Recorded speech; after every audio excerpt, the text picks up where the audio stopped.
За сайн байцгаана уу та бүхэнд энэ өдрийн мэндийг хүргэе. Юм Арапа эсэ бичлэгийн уралдаанд оролцож буй мөнхцөлийн амар зам миний би мэдчилж байна. Өнөөдрийн иргэлийн маргааш ирээдүй болох нь сэдвүүрээ дэлтгэл авах гэж байна. Бид өдөр бүр ямар нэгэн зүйлийг хэрэгжилж амьдардаг. Гэхдээ бидний хийж буй энгийн хэрэглээ маргаашийн амьдралд ямар нөлөө үзүүлэхийг бид үнэхээр бодож чаддаг болов уу? Бидний өдөр бүр хийдэг жижиг сонголтууд анзаарагддаггүй ч ирээдүйд хамгийн том нөлөөг үзүүлдэг. Тиймээс энэ сэдвийн утга нь зөвхөн хэрэглээний тухай бус бидний ирээдүйн тухай юм. Яагаад энэ сэдв чухал вэ? Өнөөдөр хүмүүс хэрэгцээнээс илүү хүсэлтэд тулгуурлан хэрэглээ хийж байна. Нэг удаагийн хуванцаар илүү худалдаа авалт нь байгаль орчин санхүүд сөргөөр нөлөөлдөг. Энэ нь ирээдүйд бидний амьдрах орчин боломжийг багасгаж боломжгүй асуудал юм. Жишээ нь бид өдөрт дэлгүүрээс хуванцаар савтай ус ундаа авч хэрэглэдэг. Энэ хөрсөнд бүрэн задарч шингэхийн тулд 400-аас 500 жилийн зарцуулдаг. Үүний оронд төмөр усны сав хэрэглэвэл 5-аас 15 жил хэрэглэх боломжтой. Хэрвээ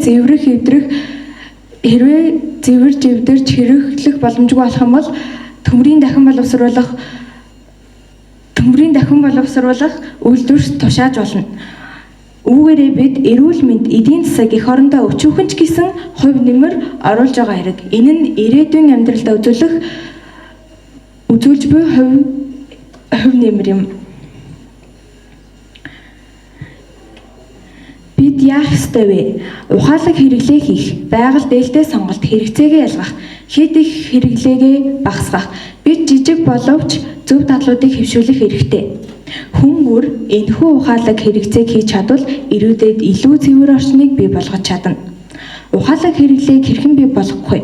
Миний бодлоор байгальд хор хөнөөлтэй, хөрсөнд удаан задардаг, өдөр тутмын энгийн гялгарууд, хуванцар сав, тамхины иш, батарей, живэх, эрзэн дугуй гэх мэт зүйлс юм. Эдгээр зүйлс нь хөрс бохирдуулаад зогсохгүй ирээдүйд асар том сөрөг нөлөө үзүүлдэг.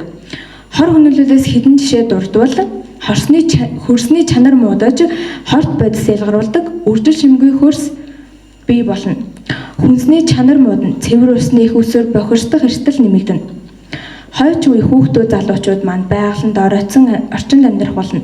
Тиймээс бид хэрэглээд хаях биш, хариуцлагатай хэрэглэх сонголтыг хийх хэрэгтэй. Жижиг өөрчлөлт бүр ирээдүйн цэвэр орчны эхлэл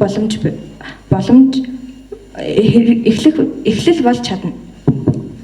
Өнөөдөр бидний амьдарч буй хөрсний бохирдол, хог хаягдaltaй байгальд үүсгэсэн хүмүүс бол ээж, аав, эмээ, өвнөр юм.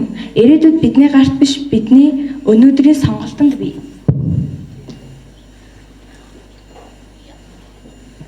Эцэст нь хэлэхэд өнөөдрийн хэрэглээ маргааш амьдралын тусгал юм.